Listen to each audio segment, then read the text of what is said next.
All right, is Texas leaving? We're going to find out. It's time once again for Howie Klein. Howie Klein is on the line. Howie Klein is the founder and treasurer of the Blue America PAC. They raise money for progressive candidates all around America. Read him every day over at Down with Tyranny. It's been too long.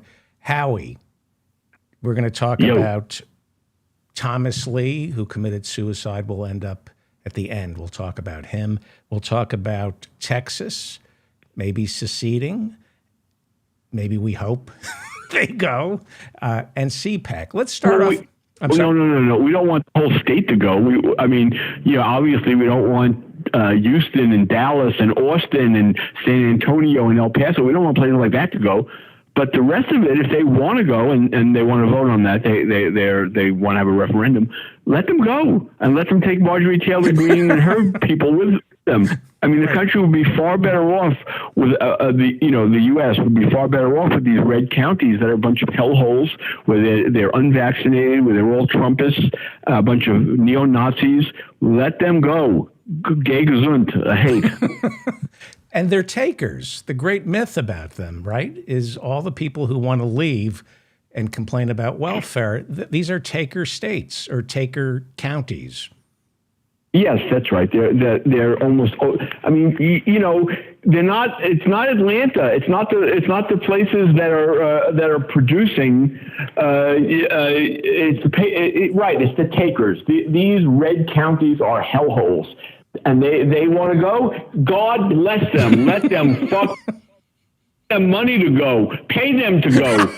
I hope they'll starve and we'll never have to hear about them again. And they can have all the guns they want. They can shoot each other all day and all night. The more the merrier. They can all run around without vaccinations and get every disease on the face of the planet.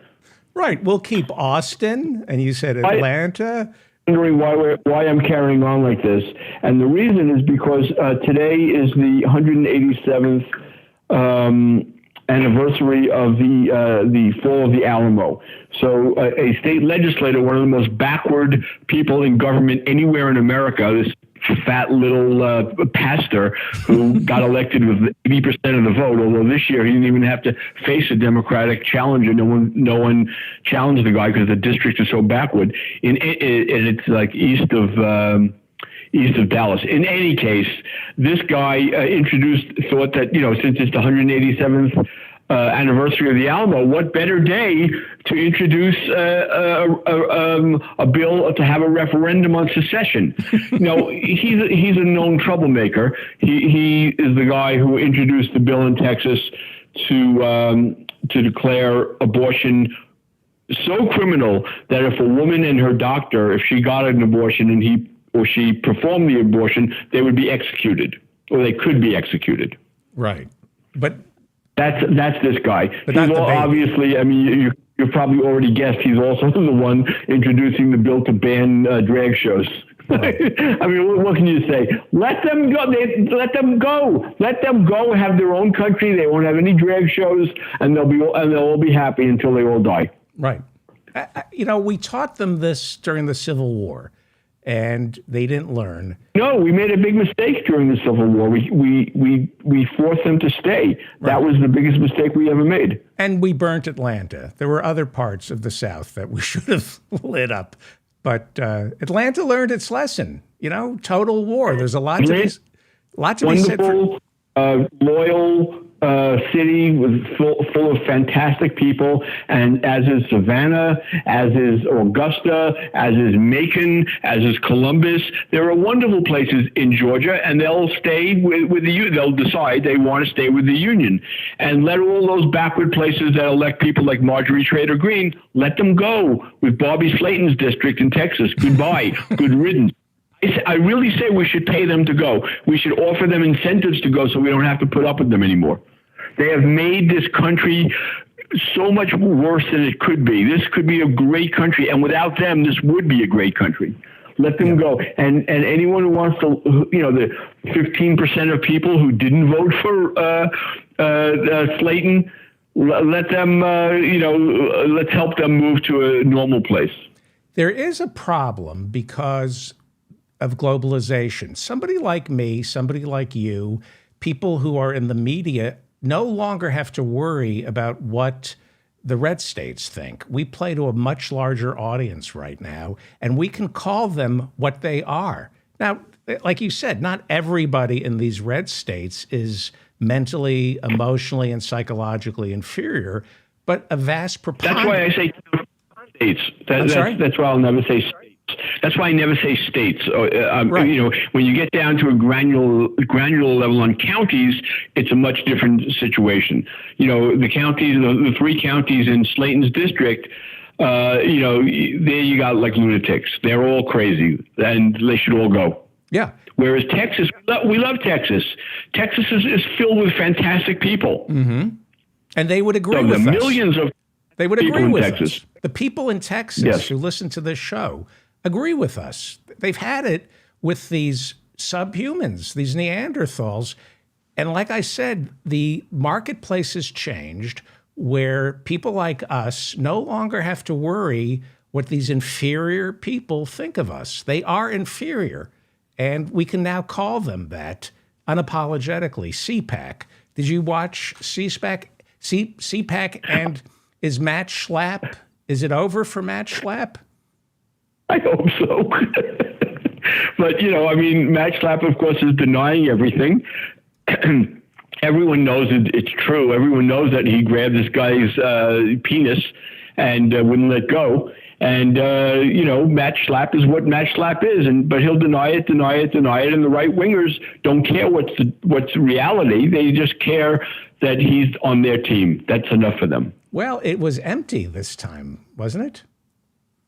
Well, not really empty. You know, it wasn't full, that's for sure.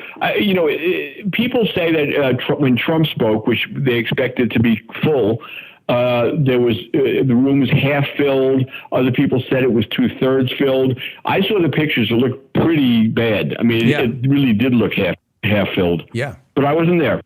No, I saw the pictures too. It looked almost as empty as the space between his ears. Let's go back to Matt Schlapp because he got fired by Koch Industries, according to the Washington Post, because he was rude and insensitive as a lobbyist for Koch Industries.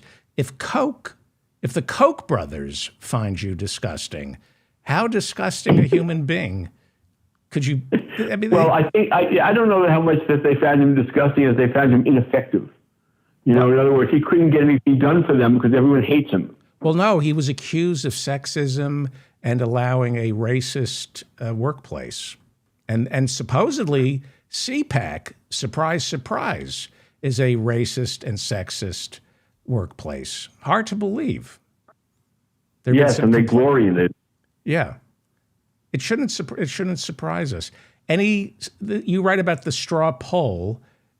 Trump won the straw poll at CPAC. Yes, of course. I think he got 60% or 62%, something like that. I'm away from my office as we're talking. I'm in my kitchen now. The smell of the corn chowder just like drew me into the kitchen. You ever made corn chowder? I'm making seitan tonight. Have you ever made seitan? This is my new obsession. Of course, I love seitan. But have you ever made corn chowder? No. I'm going to give you the secret of how to make a great corn chowder. And so everyone who's listening who wants to know how to make a great corn chowder, I used to be a chef, so I know this stuff. Okay. When you take the kernels off the cobs, don't throw the cobs away. Cut the cob in half, and then when you're steeping the soup all day, or however long you're going to do it, I use oat milk, which is fantastic. Right. And when you do that, you put the cobs in, and you let the oat milk diffuse into the cob, and the flavor of the cob diffuse into the oat milk actually. And you don't eat the cobs, of course, but it gives you the most delicious corn flavor. Okay, sorry for that. That might be the most important thing, the most important piece of information we've conveyed.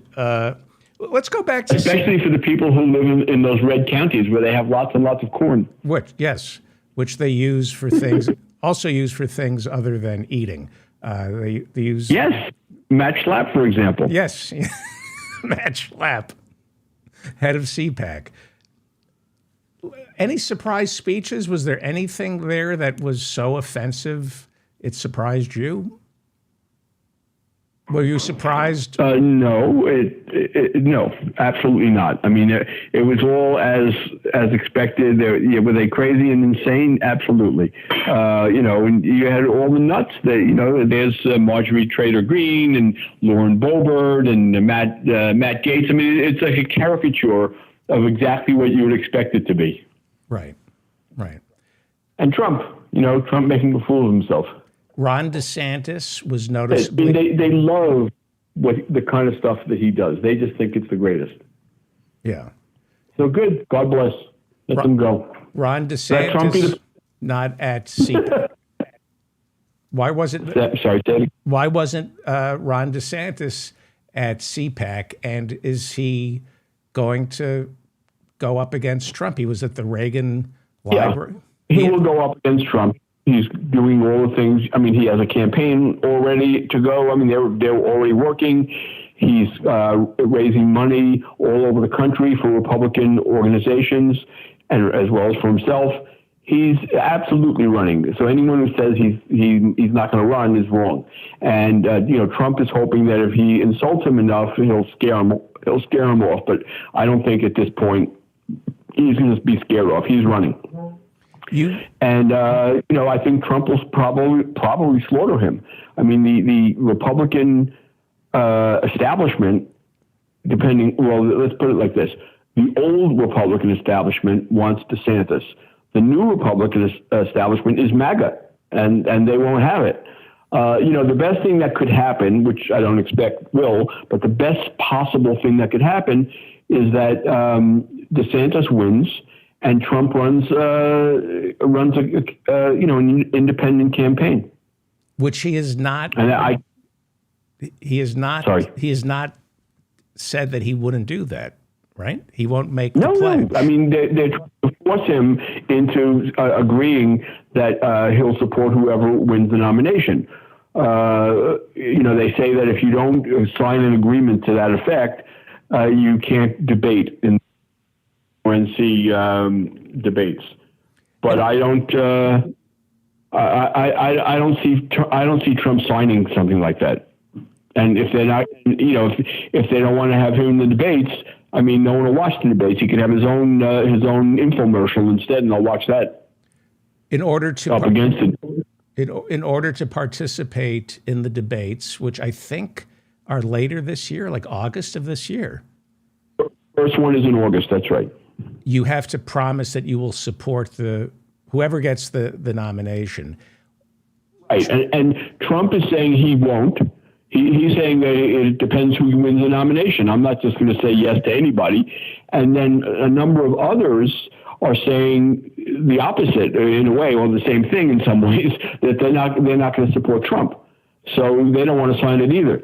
So it's a kind of an interesting thing that the RNC has made for itself, a little trap. I don't know how they're going to get out of it. How much of this reminds you of 2016, where a lot of people are tremendously. I'm sorry? Tremendously. Everybody's saying he's a bridge too far, can't support him. The minute he starts racking up primaries, people are going to fall in line, won't they? I think so, yes.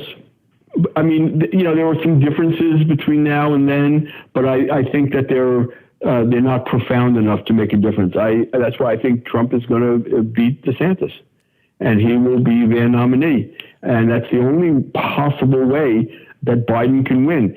You meant, when we were talking earlier, you had said something about Glendale and how I had gone to see Bernie. Mm-hmm.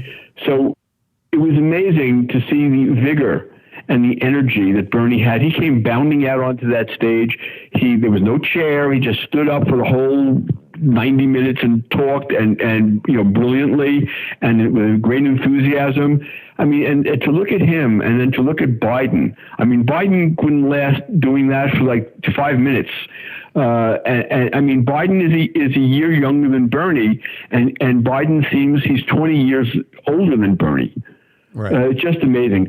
I should also tell you that people were coming up to me at that thing, and although mostly they asked me if they could take a selfie with me, which was like shocking Wow. and scared the people who were with. But so many people said, "When are you going to be back on David Feldman's show?" That's fantastic. Yeah, you have a lot of followers in Glendale, apparently. Well, no, I think you're pretty popular. You're I don't want to get into it, but you're incredibly popular. So I eat there a lot. what did Bernie talk about in Glendale? I know that he was on the Bill Maher show.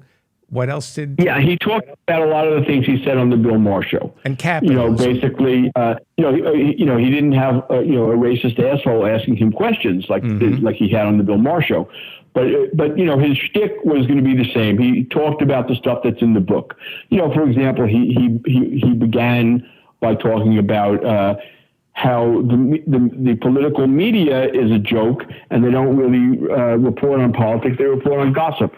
And I did a little post about that today as well, because it's obviously the case.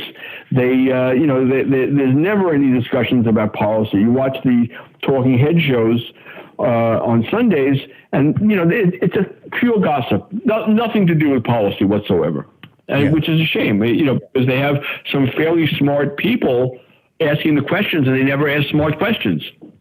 I was reading an article about AI, and right now they can fake video and audio of candidates saying whatever you want them to say, which means scandals by 2024 will be deniable. You can just plausibly say, that's not me saying I grab women's pussies without permission. Trump could now say that wasn't my voice.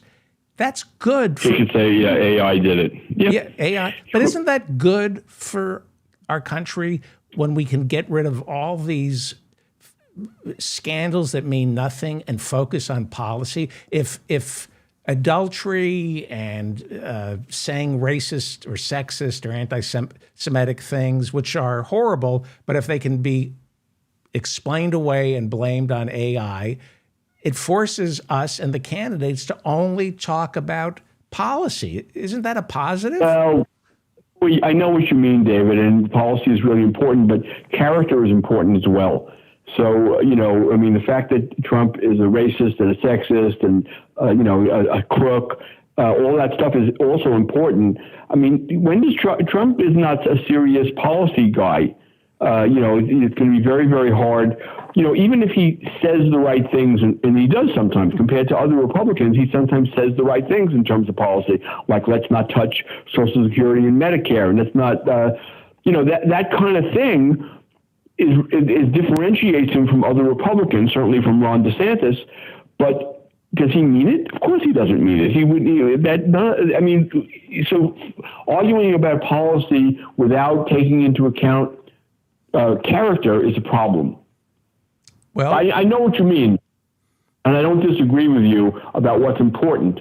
But on the other hand, even if Trump is an outlier, that's for sure. There's no one else like him. But he has given permission for people to be like him, and there are more people like him than there ever were before. What is Marjorie Taylor Greene? What is that thing like that doing in Congress, or Lauren Boebert? It's horrifying that people like that are actually in our government. It's scary, and that's why I'm part of why I'm saying let them go. Let those counties that elect those people au revoir. Give them money. Let them go. Make it easy for them. Should we ignore Marjorie Taylor Greene? Because she is such a joke, and she's so stupid and vile. But she... Well, it's hard to ignore her because she's enjoyable on a certain level. It's also hard to ignore her because their people don't. They take her very seriously. Everything that you're saying about her, they'll say about the kind of people who you like. They certainly, they'll say exactly the same thing about AOC, for example. So when you say, should we ignore them? No, let them have their own country, and, we can watch from afar. We'd be so much better off that way. But when you write about her, do you feel... Sorry? When you write about her or George Santos, do you feel pardon the pun, it's low-hanging fruit, that it's too easy? Or Yes. it is too easy, and yet it's too easy to talk about Donald Trump, but he is he's consequential. It's important also to talk about these people. Roland told me last night about how, I've been saying how George Santos has never met someone and befriended them who he didn't steal from, even if it was just a scarf. He stole from everyone he ever knew, everyone. Mm-hmm. And Roland, did you hear that he was stealing people's information so that he could empty their accounts at ATM machines? And I hadn't read about that at the time. And is that policy? No, that's the kind of people that are Republicans. He is what a Republican is. He has stolen money, clothing, jewelry, everything he can get his hands on for his entire life. And that is who got elected in a swing district in Nassau County. Now, I mean, this is unrealistic, but I don't think anyone who voted for him, they should all have a timeout, like a 10-year timeout of no voting. And Elise Stefanik should have a timeout for endorsing him. And sticking with it. Right. She's still sticking with it. So in the end, you say character counts, but if you're part of the ruling class, you know that Donald Trump is a thief, but he gave you that big tax cut in 2017. Does it really matter? What Republican wouldn't give you that big tax cut? I mean, that's what they're about. That is what conservatism is conserving the social order as it is. So, of course you give tax cuts to the rich. That's what any Republican would do that. And that's why the very, very wealthy Republicans don't want him anymore. Well, I mean, they may want him, but they feel he can't win, and they're probably right, and they would rather have DeSantis. And what is DeSantis offering the very wealthy other than a nasty culture war that I guess benefits the wealthy because it divides us? What does DeSantis offer that Trump doesn't? Tax cuts to the rich and doing away with programs that cost them money. DeSantis is, he's a hardcore right-wing Republican and always has been. You talked with our friend Alan Grayson about what DeSantis is doing to Florida. What does Congressman Grayson, what is his assessment of the 4 years of damage under DeSantis? Yeah, you'd have to ask him, but he's pretty distraught about it, and and tries to joke when he can, but he sees what's happening to his state, and he's not happy. Well, the rich. But go ahead. I was going to say that's what Florida has become suddenly. I mean, it wasn't always that way. And again, there are more of them than there are of us. Yes, but it's not that imbalanced. I mean, there are millions and millions and millions of wonderful Floridians who are loyal Americans, and they're stuck in that hellhole of a dystopia right now. What is the mentality that they feel lousy and they want everybody else to be as miserable as they are? What is the psychology of these? The Republicans have, or conservatives, I should say, historically have felt that the masses shouldn't be educated, and only the elite should be educated. And they've done everything to destroy the American educational system, public education system. And it's succeeded. They have a really, really stupid electorate, and it's gained ground. And that's the MAGA movement. That's what it is. These people are morons. You watch CPAC and your jaw just drops listening to these imbeciles like Marjorie Taylor Greene speak, and Matt Gaetz speak. I mean, and Matt Gaetz is college educated from a wealthy family, but has decided that playing the role of psychopath is beneficial to his career. And are we doing a disservice by calling these people stupid? I could hear Bernie saying, don't do that. Don't call these people stupid. Don't call them lazy. Yeah. Don't call them ignorant. But you can't use too broad of a brush. So you can't, say things like, everyone in Texas is stupid, because that's insane. They're not. People in Texas are not stupid. But the MAGA people, yeah, they're stupid. Otherwise, they wouldn't be MAGA people. Yeah, yeah.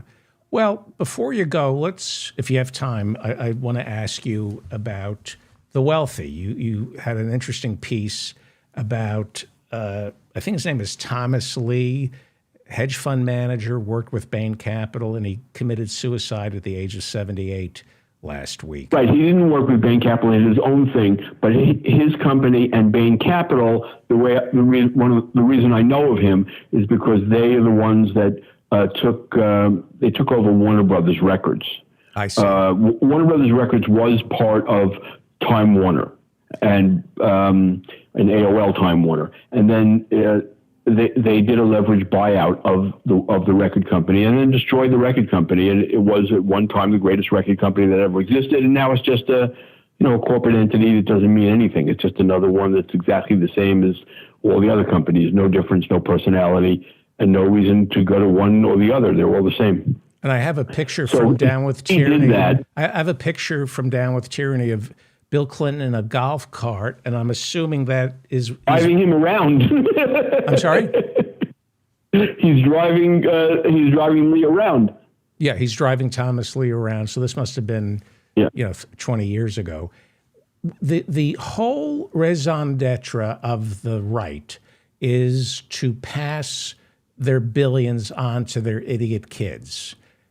But when you talk to anyone in the mental health field, they all say it never ends well for the kids. This whole idea of inheritance and primogeniture, if you want to call it that. So you wrote about the wealthy, and you wrote, I don't have it in front of you, but you pretty much said the wealthy are only good for their art collection. That's the only good they do, is collect art. But they deprive it from us. They deprive it from us because... No. Eventually, the stuff winds up in museums, fortunately. And in his case, he was giving millions and millions of dollars worth of art to museums. So that was the good part about it. But there were lots and lots of bad parts about it. I mean, he was the one, he developed the model for leveraged buyouts. And what a leveraged buyout does, just for people who aren't thinking about that or don't know about it, a company will go in and they'll use debt to buy a company.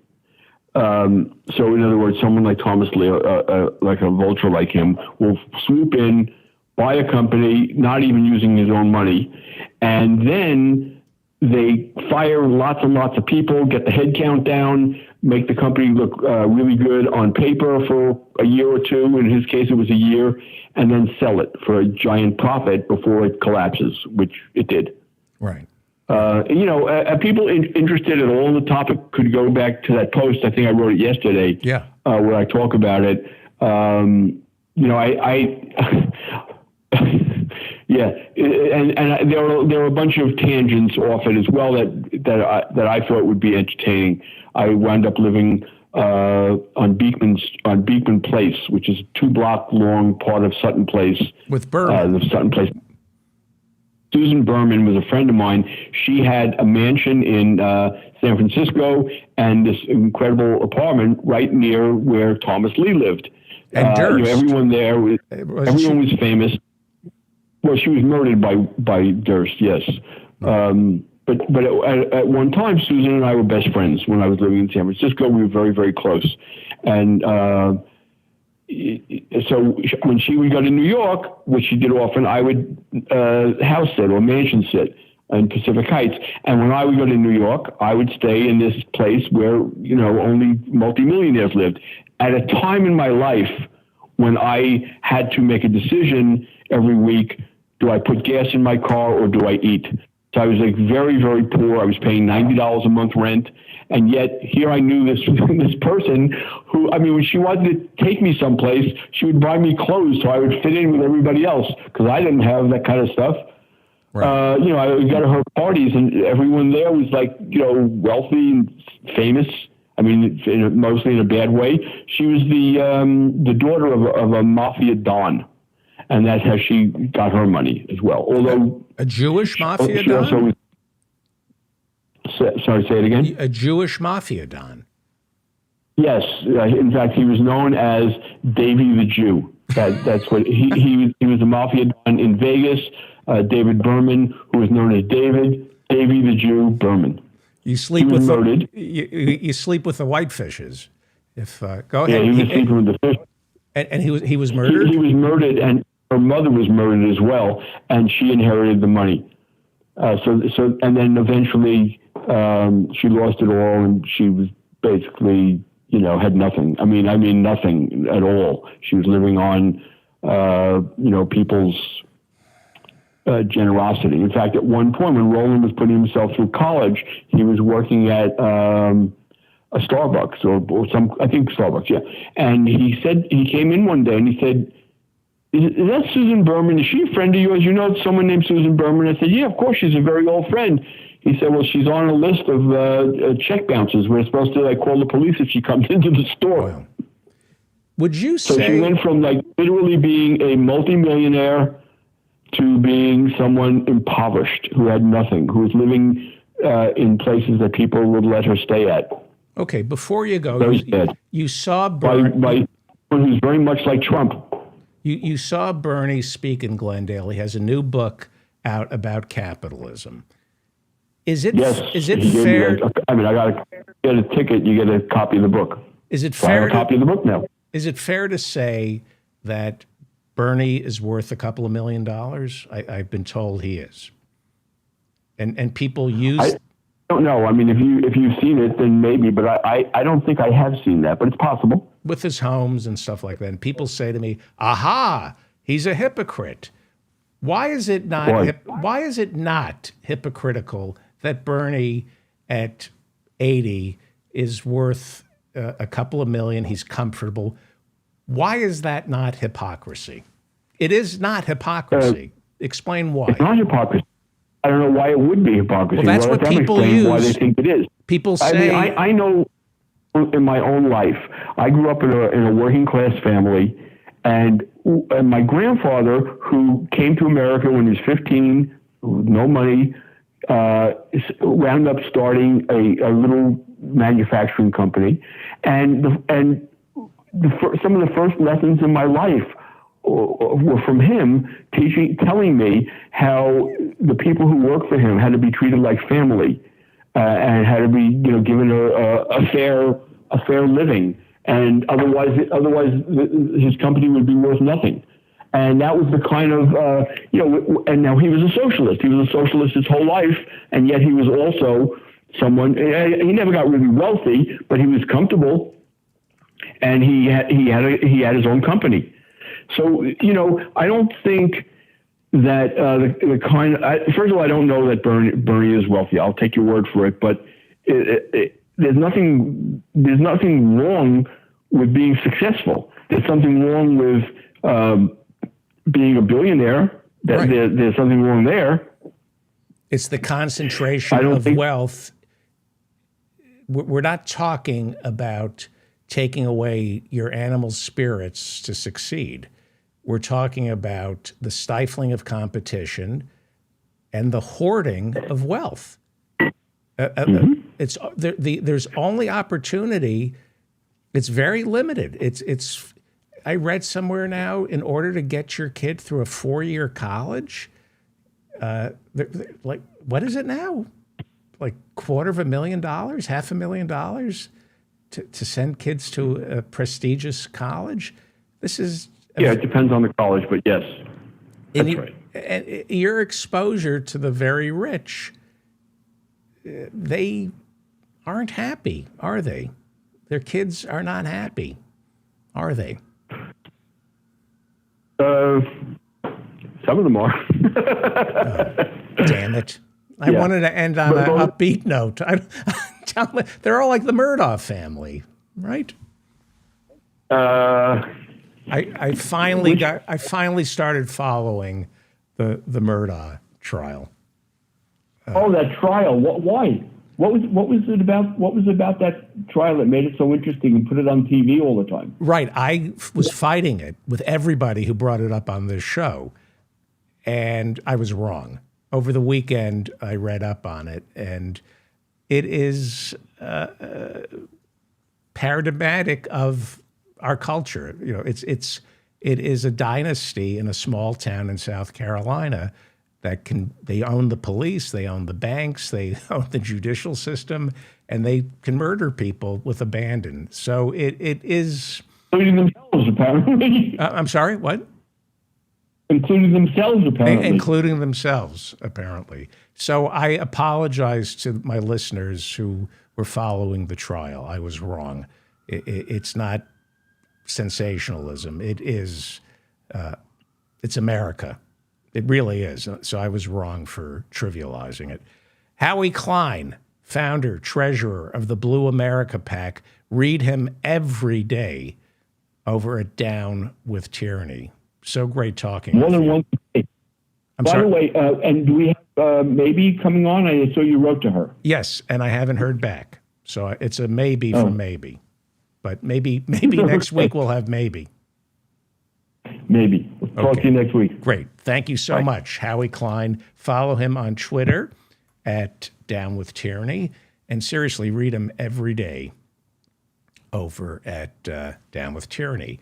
If you enjoyed this portion of the David Feldman Show, please subscribe to this channel. And the only reason you're listening to this show is because your friends copied the link and pasted it on social media or in an email so their friends could find out about it. I'm David Feldman, reminding you to stay strong and protect the weak.